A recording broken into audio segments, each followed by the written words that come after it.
Hi guys, David from Celtic Barks here. Just a quick video in regards to fireworks, obviously with it coming up to November. For a lot of you it is a big issue and one that we get quite often, obviously annually. We are lucky in the respect that our two aren't bothered by fireworks whatsoever, and they're quite happy to see the night through with very little disturbance. Obviously I get that that's a massive difference for a lot of you. So it's just to go over a few things that you can try and sort of mitigate any reaction to fireworks. Some dogs, you'll never be able to eradicate it properly, and it's just one of those things you've got to sort of get through. Speaking for most dog/animal owners, we all hate fireworks in the respect of the noise they make. I, for one, can't see why they need to be so loud and make so much noise, especially when I don't think I've ever heard anyone say, I can't wait to go and hear those fireworks.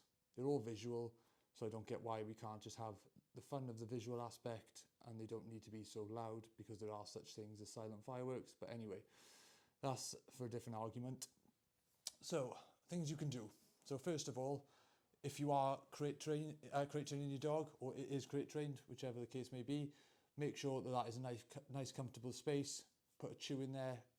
What we tend to do is the Kongs, we will fill that with peanut butter and treats, and then we will put that in the freezer so it is rock solid, so it gives the dog a lot of time to have to work its way through it.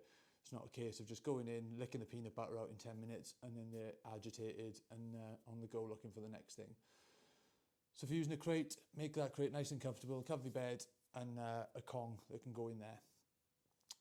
Other things you can try is classical music. There is other music you can use, but we tend to find classical the best. I don't know whether it's just because of the notes or the instruments they use, but we just tend to find dogs seem to have a better reception to classical music. Likewise, if you're watching TV, you can just turn that TV up a little bit louder, sort of try and drown out some of the noise.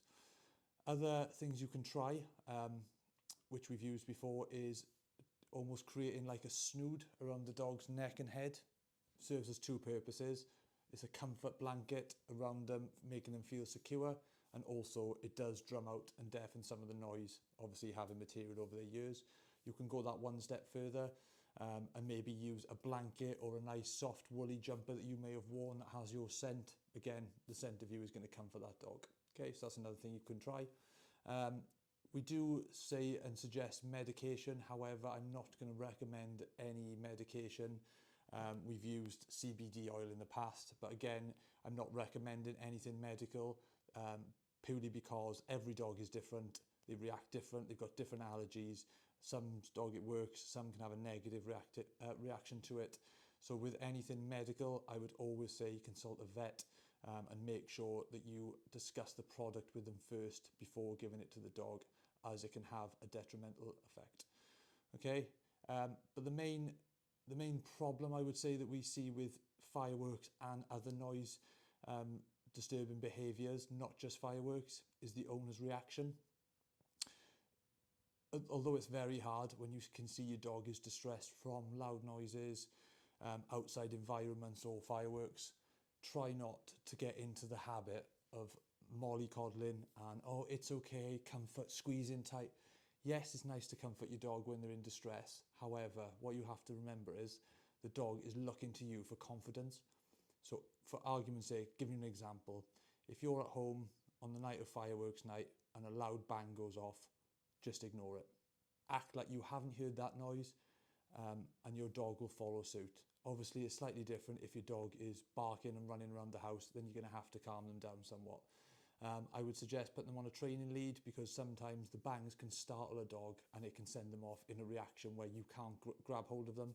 At least if you've got a training lead, you can get some control over them, calm them down, and once they're calm, then give them a bit of praise. But try your best just to act normal. If a loud bang goes off, just carry on watching TV, carry on doing what you're doing and don't react. More often than not, the dog will look to you, see that you haven't reacted, and they won't react. What we tend to find is a large bang will go off, a loud firework, and the owner is instantly comforting the dog. Oh, it's okay, it's okay, it's okay, constantly. All that's saying to the dog is, right, that loud bang is something to be worried about, but mum is saying it's okay, but I'm not in the confidence that mum is right, so I'm going to stay on guard and every time that bang goes off, you're going to get the same reaction. So it's just trying to act normal and just create a nice calm environment where there is no worries, there's very little anxiety, and try and go through that way, guys, okay? I know it's hard, and I know it's easy for me to say because we haven't got dogs that react to fireworks, so I know for the guys and girls and owners and whatever that have got dogs that react to fireworks, it's extremely frustrating and certainly upsetting when you see the dogs react. Unfortunately, despite many petitions and objections from members of the public, dog owners, animal owners in general, farmers, you know, it's livestock it affects as well. We're still yet to see a ban on loud fireworks, unfortunately. So we've just got to do what we need to get by. If you need any other help and advice, we're always open to help. We're always open to chat. And if you haven't already, come over to Facebook, our Facebook group, Staffy Training Help. Get in there. It's a great environment. It's a great group. We're all friendly, all fellow Staffy owners, all part of Team Staffy. We're all there to support each other, break the stigma of the breed. They're not bad dogs, despite what the press say, despite what certain people's opinions are. And we're all there with the same positive mindset to help and back each other. Hope that helps, guys. And like I said, if there's anything else I can do in regards to help and advice, please get in touch. Thank you.